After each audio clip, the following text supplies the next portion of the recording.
Good afternoon, Timmy Talkers, and welcome on this fantastically sunny St. Patrick's Day. Happy St. Patrick's Day. St. Patrick, who's the patron saint of Ireland, obviously, and Nigeria. Famous for the miracle of driving all the snakes out of Ireland, who did it so well, he erased all of the fossil records too. So well done.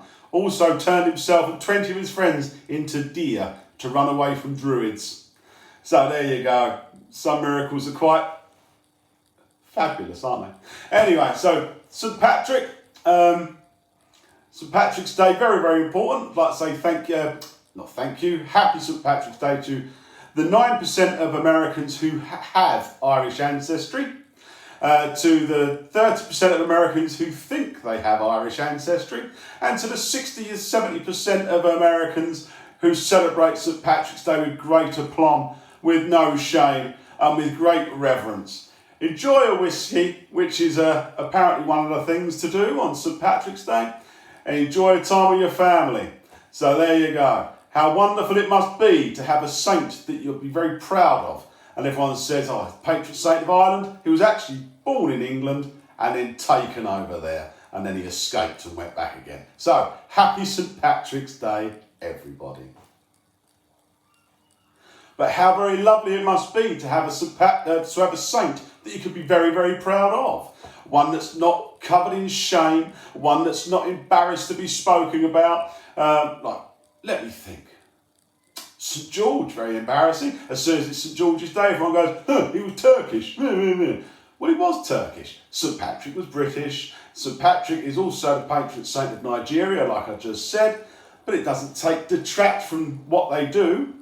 These saints, whether they were real people or myths or did the miracles that they have attributed to them or not. It's just a sense of Christian pride and fellowship in what you can do if you bring yourself all together.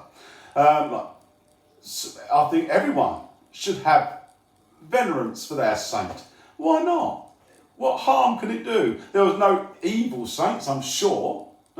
You've got the Catholic Herald newspaper, there's a saint for every day.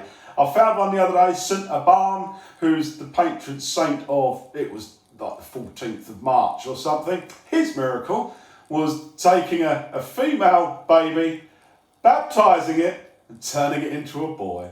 There you go, that's better all round. Because apparently the overlord of that particular area where he was, I think it was Scotland, might have been Ireland actually, was concerned he would have no son as a king. So there you go, he turned his daughter into a boy and everyone was happy, therefore he was made a saint. Can't help but think in a few hundred years' time there are going to be many, many more saints who turn girls into boys and boys into girls. But that's a different topic. And I don't do that on here, do I? So, enjoy your day. Do like, share and subscribe. I hope you're enjoying yourself.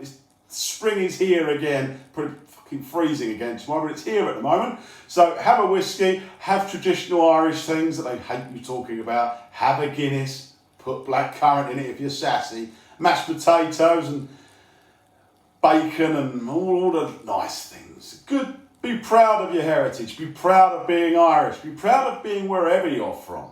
So today's song can only be from the Emerald Isle. It can be Thin Lizzy, Whiskey in the Jar, and that's the very embodiment of what the Irish people are. They just have a fantastic time, friendly, courteous, and just jolly nice to any English person who's there on holiday, but not any English person who's for any other reason since the Troubles. Right, anyway, so enjoy your day, Timmy Talkers. I'll see you in the morning for Timmy's 5 quick questions. Please take care of each other and see you soon. Bye-bye.